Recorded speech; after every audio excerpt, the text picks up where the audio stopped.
Or the Lucian. Lucian also an opportunity, but could pick the Rise into it afterwards. Yeah. This Renekton feels good. The Rise would feel good, but they will go for the Renekton. A lot on the line with this Renekton pick. Has been very sink or swim. You can see it's below a 50% win rate despite its priority. Its ban rate is very high. The Nidalee for Peanut will be the denial pick, and I actually really like this. I'll take the Aphelios too. You won't necessarily need to take the Lucian or the Rise here because you still have that third slot on red side to pick that one up, the opposing one. Yeah. This is a really awesome response to Renekton first pick. Yeah. Especially because it's denial, as you mentioned, but also it's comfort for Peanut, and obviously comfort for Duck Dom. Now, I do like responses like Syndra into stuff like this. Yeah. Syndra is very strong with Renekton in terms of team fighting later on. Renekton helps you set up and get into position to hit those Scatter the Weaks. This is partially why, this Aphelios pick is partially why I would have liked to see that one banned instead of the Jace. When you're not necessarily playing into a bad matchup for the Jace. It is a very strong pick right now, even blind in the LCK, but still really preferring Nongshim's side of the draft so far. I'm going to go ahead and take the Leona here. There's another strong pick that you can do very blind. It's totally fine. There's no counters per se. It's the strongest blind pick support right now in this meta. You are leaving Aphelios Thresh. That's true. And, I mean, it is Duck Dom and Kellen. Yeah. So, yes, you do get a lot of powerful picks, but even through the banning phase and the first phase of picks, you ended up giving Duck Dom and Kellen probably the strongest bottom lane right now. Not to mention their most favorite and most comfortable duo. Not to mention that Peanut's Nidalee has been LCK's strongest this season. By far. By like a mile. Like, this is the pick that you think of. I mean, you think of it as Diana a lot, but this is the really big standout pick. He's playing more than anyone else. That's part of why he's MVP for regular season. You get to now ban away the Xin Zhao. This draft is falling apart real quick here for Afrika. If you banned either the Aphelios or the Thresh, you would have had a lot better of a time here. If you took the Thresh yourself as Afrika instead of Leona, doesn't feel as strong because they can actually ban away the Jinx, for example. So it's not a great start here, unfortunately, for Afrika just yet in this draft, as we'll see Lucian taken away. Might see the full up here on another jungle ban towards Dread at the moment.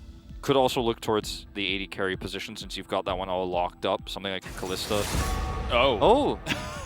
Okay. I actually do like that. Zach, definitely a champion that while you can get flayed out of his elastic slingshot, if you do get into the back line, even if you do get flayed, you just flash on in and you force hard engage alongside of Leona and all of that follow-up from what you already have. Yeah. I really like that ban. That's actually a really nice ban because all three champions can set up for follow-up there when you have the elastic slingshot. LeBlanc denied from Gory here. That's a really terrifying champion to lane against as Syndra when you have a Nidalee on the other side, because if you end up getting caught by the chains and Nidalee is nearby, you are just dead in every scenario. She's already got the burst damage. She's not going to last very long in that scenario at all. It's also one of Gory's most played and most successful this season. And once again, McKinnon comes through here. It almost looked like there was a little bit of an argument going on, at least a discussion between Rich and Gory about what was going to be picked there. Very curious if I could hear what they were talking about, but unfortunately, that will be denied from us. This will leave mid for the counter pick. Yeah. And I think another option here could have been to go into something like the Ornn, since Leona's already locked in, and you're not going to deal with Sylas. Would have been a really nice option to shore up some of the front line, as we will see Viego once again coming through here. And this will very likely be played by Dread, considering the Renekton's already on the board with the Syndra. There's not really any way this gets flexed away. And so you have this strong, empowering jungle pick. Regardless of mid matchup, you can threaten it. Syndra Viego, very strong combo. Also great with Renekton. Wait. Okay. Well, hold the phone, okay? Who's playing AD carry? Yeah. Is this not a bug, right? Okay, no. Well, which one of these dudes is awesome, okay? It's Syndra is awesome in this case. Yeah. So Syndra, we've seen this a lot. It was started actually in North America in the LCS. The set will be the final pick. I love it. I think the Evil Genius is the first team to play this one, and then we saw it here in the LCK. It's been played in pretty much every region now, but it's very strong. You can really, with the Leona Syndra, you have so much lockdown, you have so much power, you can be oppressive on the bottom side of the map, get a lot of extra farm as the Syndra. It's just not something I ever thought Leo would play. So Yeah. I was like, okay, which AD carry? I'm like, oh, are they going to go for the Callista here? What are we doing? And then it's Sejuani, and it just brings me back to old, of course, Round1 days where they picked support Sejuani. But yes, Syndra will be played here by Leo. Yeah. And it is going to be such an important game for him, such an important moment in his career where you're on match point, your opponent is on match point. You botch this one, you mess this one up, that's it. No playoffs, no Worlds Gauntlet, you're going home, that's the end of the year, see you in 2022. It's a big call to make of the draft that's already fairly aggressive and difficult to play around this Renekton priority. You look at what is going on here on the other side of the Rift, and you've got Peanut on his best champion, best Nidalee player this season. He's got insane setup there between the Kennen and the Set, which was also where Gory made his start this season. It all comes full circle here. You got a Felios Thresh for Duckdom and Kellen. Like, this is going to be a hard game of Freak of Freaks, but if you win it, you go to match point. Maybe you really get that momentum going. We have one of our sickest playoff series of the year. But it's going to be a tough one. Yeah, and, you know, even if they had randomized the champions on the top side of the map, Duckdom and Kellen on a Felios Thresh could probably find a way to win. And that's not something we can say lightheartedly or about many other, if any other, bottom lane duos. And they essentially gave it over. Afrika are taking a calculated risk here. They say, go ahead, get your most comfortable bottom lane. We'll find a way around it. We'll counter it with the Syndra. We'll try to shut down Duckdom before he gets out of control. And I really want to see if it's going to pay off, this kind of a dice roll. And I like that they do it because this is how you have to play best of fives. If they did the same exact thing and they picked red side and then they like counter-picked GP again, I'm like, yeah, I mean, we liked the idea the first time you did it, but it's not a change. And I think Nongshim have your number if you're going to just do the same thing again. Yeah, you have to have depth, right, in a best of five. If you want to go to Worlds too, if you want to, you talk about this playoff series and the follow-up playoff series and the competition that is out there internationally, you can't just play this best of five the same way. Oh, scary potentially there on the bottom side, but it is level 1 Aphelios. Yeah, and it is Syndra, so. I'm worried about what happens if this doesn't go well for Leo, because the rest of the game, I think, just really falls apart, you know? I mean, look at these win rates. First of all, okay, that's terrifying.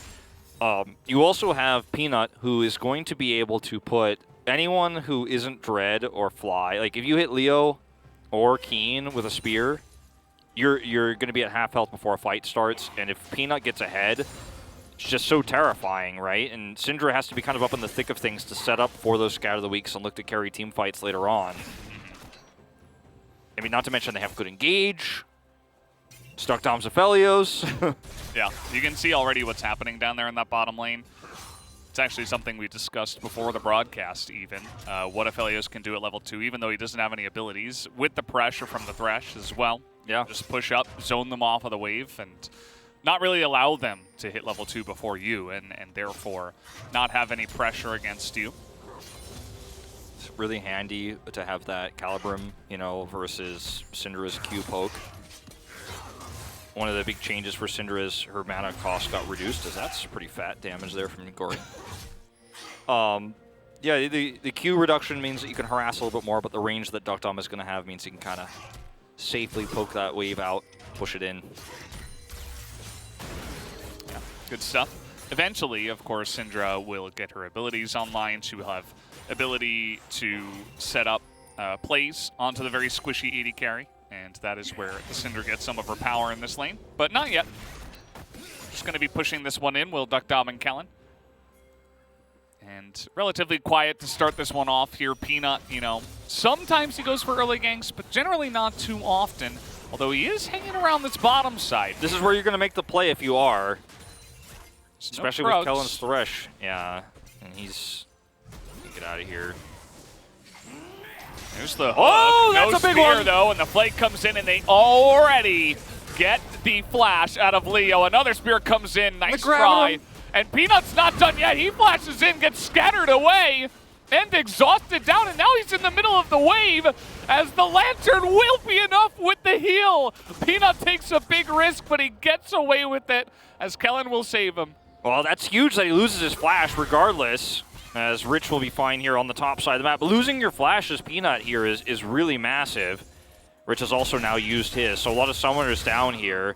As Leo, this isn't going to happen probably again for a while. Oh, they're still here. I mean, look at this. This is what you got to expect, as they're nearly able to kill Lehens under the turret.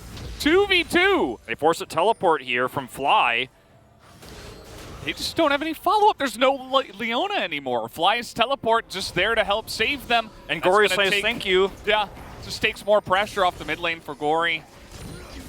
This is a really, really rough start. Because remember, part of the reason why, as you pointed out, the Syndra is picked here is to start to threaten the Aphelios. Be aggressive here. Try to use lane control in your solo lanes to maybe get some big kills on the bottom side, get a fed Syndra, limit Duck Dom's power. But what you've done in this early game is failed to do so, been pressured super hard, and you've lost control of the bottom lane. So in fact, Duck Dom has advantage. He actually has a nice lead. And we've seen what Duck Dom can do in even games, and in the rare cases where he gets a huge snowbally lead, he might get 2 full plates on 2 turrets. That's what he does on the Aphelios. We're not at that stage just yet, but you've given him a lot more wiggle room in this game, which is, you know, almost disaster levels of a problem when you're running a comp like this. Your whole win condition of the early game has fallen apart. Oh, stun. There was a ward in that brush, and Rich didn't seem to know. He will be okay, and he does have teleports, so in fact, it's not going to matter all too much. Just a nice little trade. Speaking of trades, Fly's not going to be too happy with that one.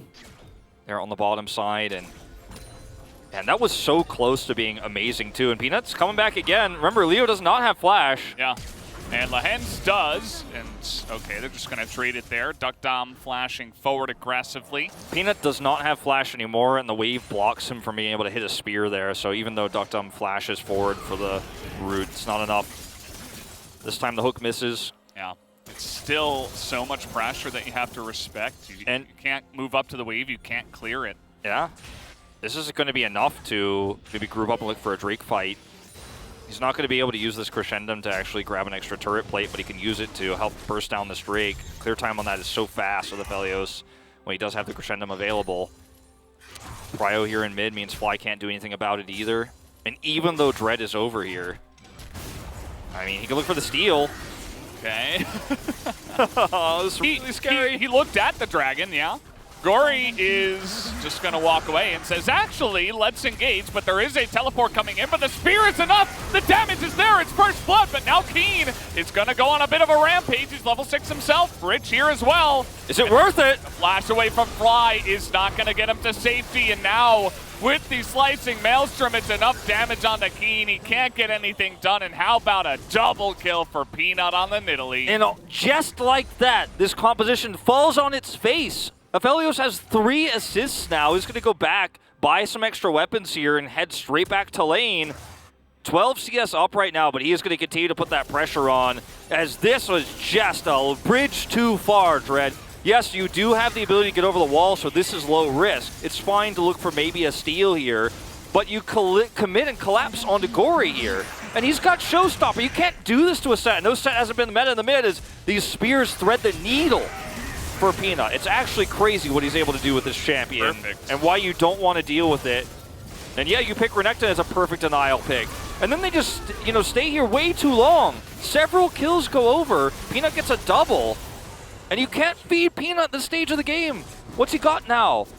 He does not actually have a Dark Seal this time around, because he often does buy those, but he's getting up there. He's going to have his Night Harvest very soon. Bit of a nerf. He's like, yeah, let's skip that one this time. Yeah. He doesn't need that item. And he's fine, you know. Duck Dom's level 6, Leo's level 5, and oh boy. Afrika, once again, they say, no, we have to flip it over the Rift Herald. Let's see if it works out. They got a bunch of players here before the fight even begins. Gory's level 8. They're trying to burst him down, but he's got all the grit. And Gory's like, okay, let's go. You want to fight? Let's do it. Now, Rift Herald, though, is going to go the way of Dread. The hook comes in, and now comes the damage from the side of Nongshim. 2 kills just like that.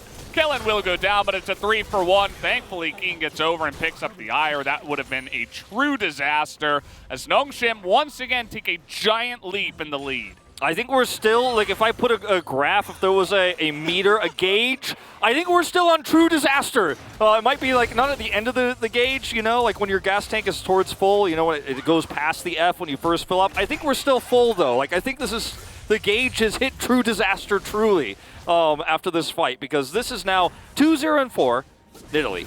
2-0-4 set. Okay, 6 assists to Aphelios. They're thinking they're lucky stars. He didn't pick up any of those kills, but he's still got 6 assists. The shut down the Aphelios plan is not working out so far, and yet again, it's like this team forgot that Set is insanely strong at skirmishes. So many of their cooldowns, so many resources used onto the Set. And then Rich is able to get this perfect angle here too. By the way, he did not have Slicing Maelstrom in this fight. They did not have Showstopper. So from Afrika's perspective, you know you have some ult advantages going into this fight, but it's still just not enough. And the way they started that, how greedily they began the fight, was so easily collapsed on and punished. Yeah, and do you remember last game?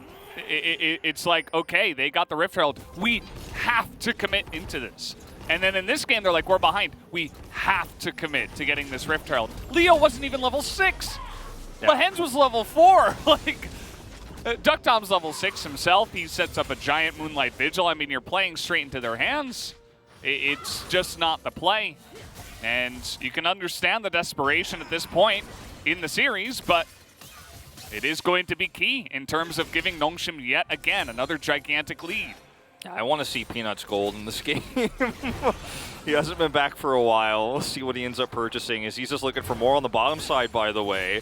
If Kellen threads a needle on another death sentence, with the vision advantage they have. Yeah, we're getting to the point where Leo might not even be able to sit under turret. We're not quite there yet, but it's that snowball. It's just gigantic. And Rich does have Flash and Slicing Maelstrom, and he has vision, so good luck with this one. Dread, unfortunately, not going to be able to make anything happen on the top side of the map. Look at the respect shown here from Rich. And you know what? With Prio mid, you can't stay too long, Dread. Here comes the crescendum damage on the turret. Lahens has to back. Leo can't stay. We're getting turret plates. We're coming up to the top side. We're looking for plays here. Denies any kind of Rift Herald play just yet. Take a look at this. We're going to have 4 plates at 11.5 minutes into the pockets of Ducktom. This is what he does. And I know a lot of people were screaming at the draft screen, don't let him take Aphelios Thresh, and that's something you mentioned in the chat, or not in the chat, but if you were in the chat, you would have mentioned. You missed it on the. I would have, I would have been that guy in the chat. I'm sure there's a guy in the chat right now saying exactly that. And okay, trying to get a play here on the Keen. You can see Keen and Dread are trying to get some pressure, get an ult down, and put down the Rift Herald, but it's looking a little bit flimsy. So far. It's been shut down every time. Peanut didn't get a kill this time around. Rich did use the Slicing Maelstrom, so a small advantage was gained, but the pressure that you're dealing with in mid and bottom means that it's very amazing, actually. In fact, I wouldn't even say good for Nongshim to be able to commit so few resources to shut down a Rift Herald drop while also getting value elsewhere for the cost of one Slicing Maelstrom. Well, Rich, no. Nice dodge. Yeah, it's dodged and they're still there. So Rich actually will get caught out by this. And patience pays off, as the Rift Herald had about 10 seconds, maybe 5, until it had to be used. And so this is going to be pretty nice for Afrika now. Really nice call here from Afrika. Waited out, and Rich doesn't have vision. Misses the Shuriken. Not going to be able to get anything more than the initial plate charge, but it's so critical that they get that, in fact, at least. Yeah. And they are able to get a kill with it, too. So Keen gets a lot of extra power up here on the top side of the map, and that's one of their best win conditions in this game. They still have a lot of engage with the Renekton, right, the Scout of the Week. There's a lot of ways where they can win team fights later on. Let's watch them dodge. 5-head. Yep, just step to the left, step to the right. Yep. It's just like that song that I don't know the name of, but everybody plays it at parties. Cha-cha now, y'all. Yep, that's the song. And Afrika's looking for a big reverse here in this series. They don't quite have their dancing shoes on right now. And again, I mean, they're going to try to make a play here on to Gory. We'll see if it pays off. He's quite tanky, and he's got Peanut nearby. The teleport here as well, as the spear going to hit him. And Ducktom, he's going to have Kellen on the bot side, actually, behind them. Who's flanking who is the question, as now 2 teleports will come down. And Kellen will pick up the kill amongst all of the teleports used on the side of Afrika. At least they finally kill the killless Aphelios. And we're still going with the Cha-Cha reference. This is 2 hops this time, though, Valdez. You end up getting the double down there. You get Kellen's flash, Duckdom's flash, and Cleanse. 4 summoners, 2 kills here for Afrika. Now you're looking for Gory. All right, let's see what he can do here. I mean, Gory... He's set, I don't know. So, I mean, at the end of the day... No one's coming, though. No showstopper, yeah. It's just a straight-up 1v1. You don't see that all the time. And Dread will just take these Raptors. Gory doesn't seem to care. So even though they end up getting all the summoners bottom and 2 kills, Nongshim still take the Drake. And it is going to be our first non-big Drake, if you want to go that way. Oh, oh man. Force of Will super strong here.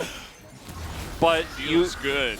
You know, this is still a big Drake advantage for Nongshim right now.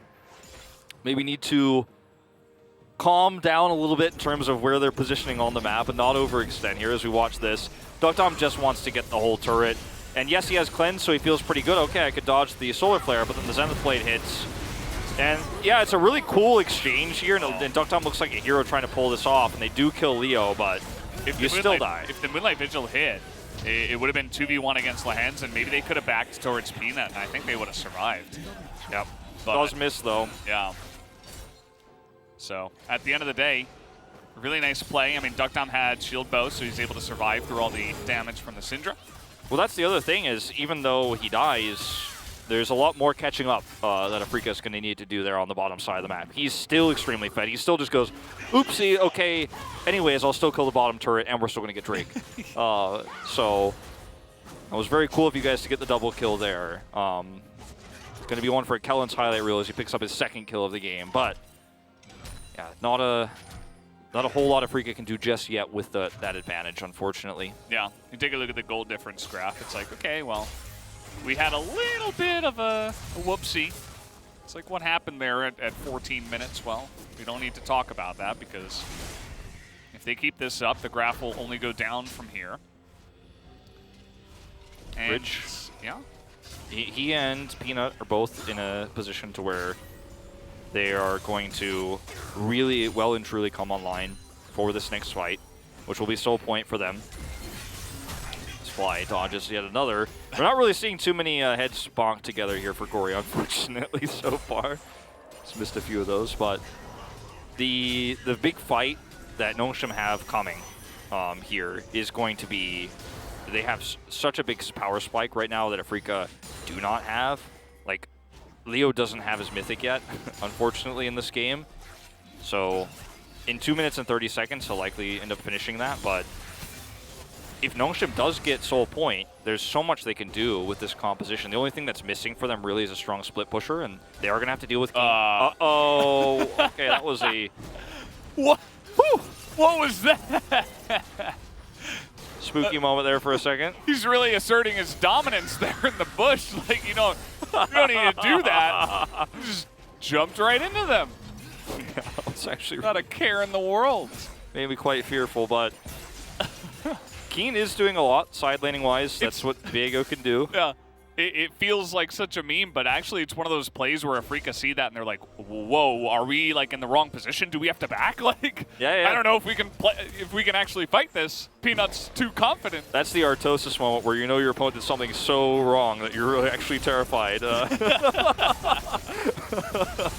Oh man, we gotta get the StarCraft references in as much as we can, but yeah, I mean this is the one thing that Afrika have going for them right now is Keen's split pushing power, right? And that and the fact that Nongshim did overextend and gave a little bit of extra gold over through the beginning of the mid game.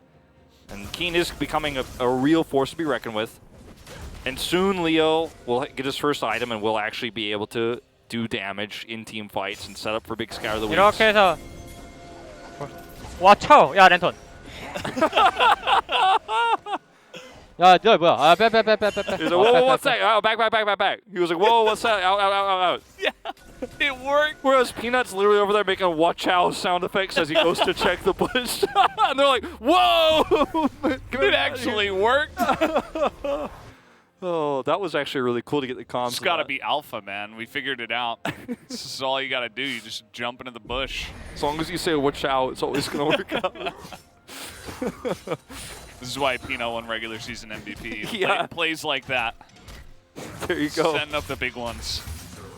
Okay, Fly, this is quite dangerous, in fact, playing with this without any vision there. But they do have Keen nearby. So this is actually pretty calculated. If somebody rotates down into Keen, could be disaster, speaking of which. There's a lot of vision control here for Afrika. Yeah, it was actually pretty calculated to trade like that as Fly. Is Lahen's just going to die? I mean, almost. Blow his stopwatch, and yeah. I feel like Peanut could have gotten closer, maybe landed that one, but maybe not quite in range, as now they're going to find Keen, and now who's catching who? Keen has to flash away. And that might be all that Nongshim needed to just take another Cloud Drake Yeah, down. they don't need to fight, actually, as it turns out, anymore. Could just go ahead and take this Drake. It's going to be sole point. They could control the vision here. Still getting in there. They're denying backs. They're making this so difficult for Afrika to even live on this rift right now. Fly did back, so they should have enough control here now once Gory finishes clearing that wave to group up and take it. Don't know what weapon Duckdom has right now. It's not the greatest, but yeah, it is going to be a Gravitum, which will do a lot of single target damage there, and Peanut can come and finish it off. Keen is getting a big push done here on the top side of the map, but Rich will be able to stop him from getting anything else. We'll catch the wave. It's scary for Afrika that this is heroic. Flash here for Keen, and he's going to land the death sentence. As you can see, he's trying to turn it around now, but the stuns are coming out. The damage is there. Nice sustain. And now you see that Peanut is caught out, this time for real. As in comes Duckdom. He's going to root down 3 people. Why did they give him a Philios again? As now, on the chase, Lahen's is caught out all alone. Keen's just going to leave him to die. And Afrika were trying to make an aggressive maneuver in the enemy jungle. Yeah, I'll just hand that kill over to Peanut. That's fine. As he has been so survivable in this game, and now they can just turn their sights onto the Baron. This is really crazy. Okay, they're going to try to get some information here. I don't think they can do anything about it, though. They're just staying watching as this Baron goes down. They're able to check this, but they can't steal it. And Nongshim are just going to get away with this. Everybody's grouped. This is how you do it. If you end up being grouped on the top side of the map and you have an advantage, you could take the Baron. I saw Afrika try it when they were behind. When you're this far ahead as Nongshim and have this much control, you could take it. The only trade-off is you're going to lose a little bit of pressure on 2 sides. So this is a great play from Kellen and a great call. He ends up hitting the flay here and then gets the death sentence. Rich is here for the follow-up stun. And everybody else is coming up. Now, it's a great flash from Peanut when Lahen's does end up chaining the stun together here. If he doesn't have flash, then he dies, and this looks very different. And then Duckdom says, what's up? I'm over the wall. Triple Gravitum, triple roots. And Duckdom has been so good at flashing aggressively and actually using Aphelios as an initiation champion sometimes. Not the first time he's flashed forward for a play like this with Gravitum this game. And our best Aphelios players here in the LCK will do this. And Duckdom says, let's go, let's go. Yeah.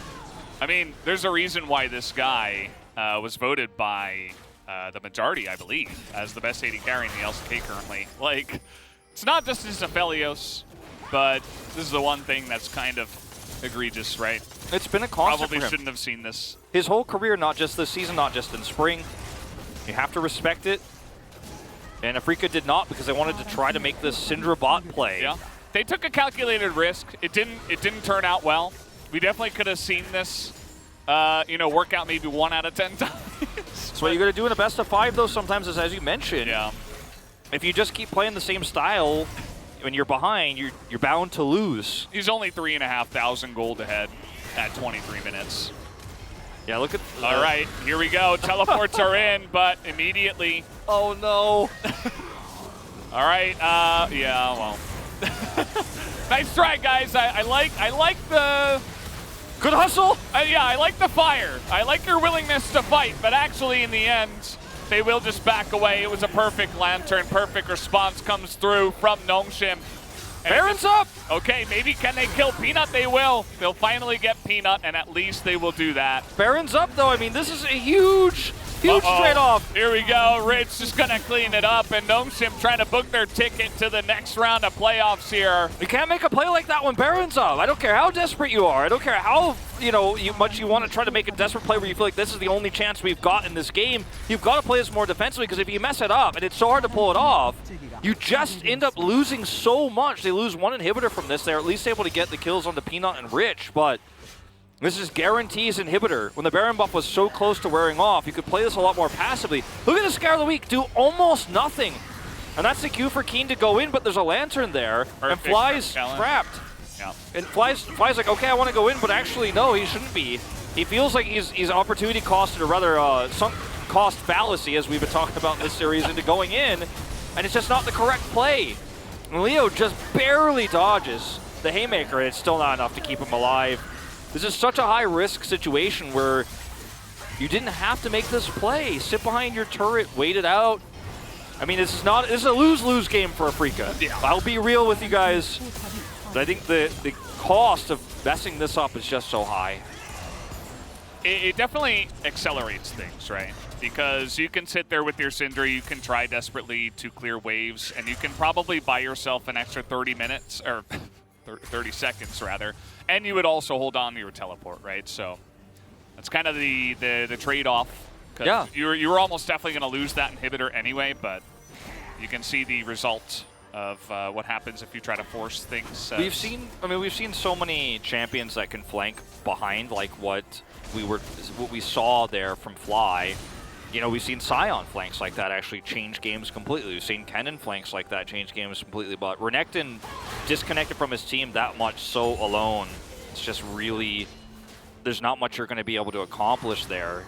When they saw the Scare of the Week not even dent Gory's health bar, I think that might have been the cue to maybe just sit back and defend. To go back in time and cancel the teleport before the change. Cancel the Syndra bot pick. Well, it's rough.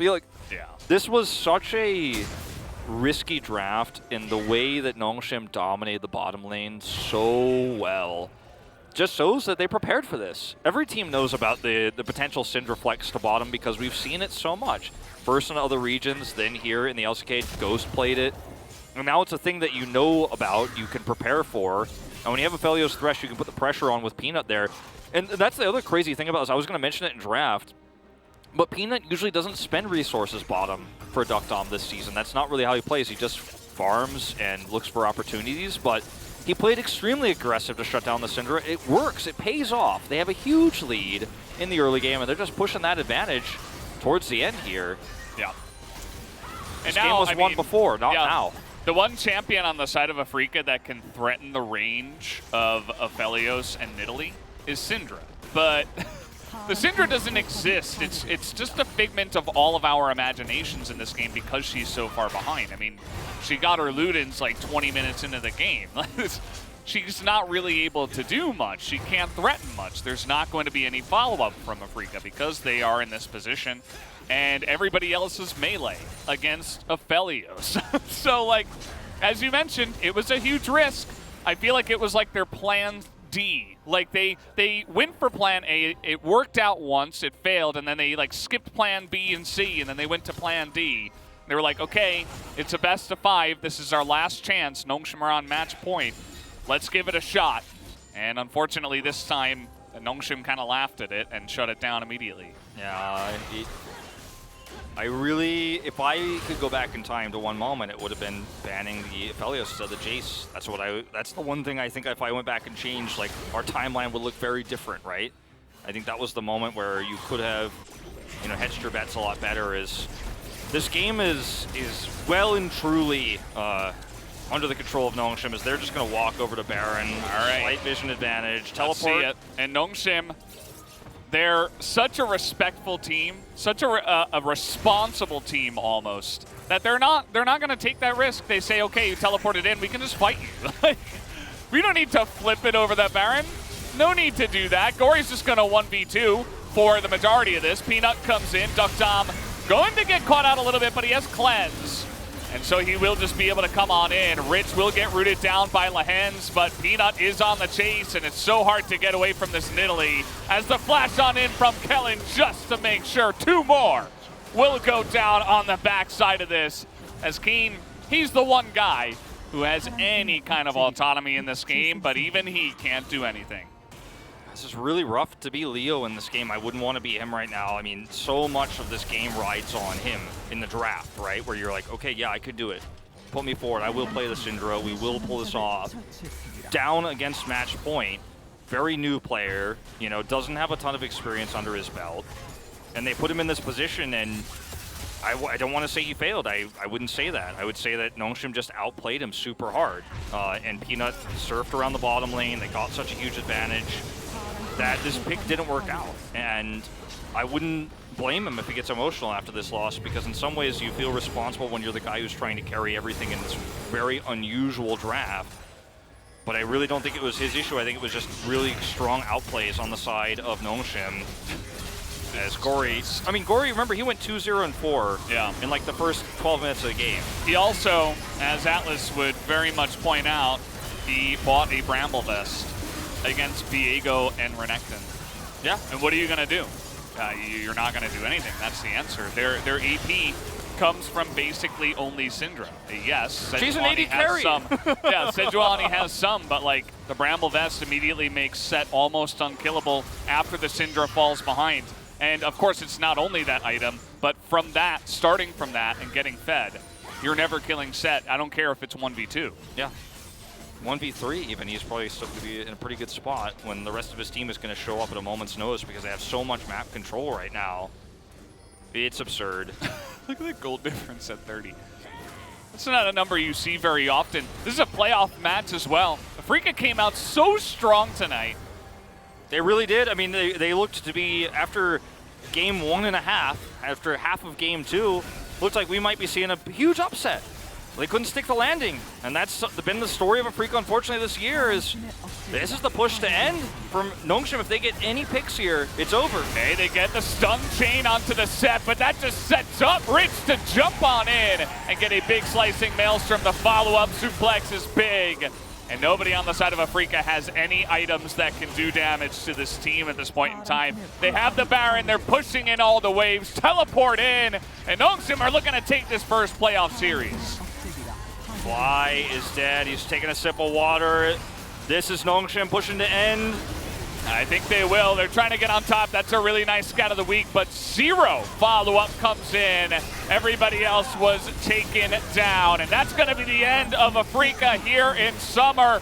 And for the year, Nongshim will move on to the next round of the LCK Summer 2021 playoffs. Nongshim, massive favorites going into this series. Almost everyone had them as their pick outside of Cloud Templar, Zubin, and of course Jonas Way Strong. to call them out.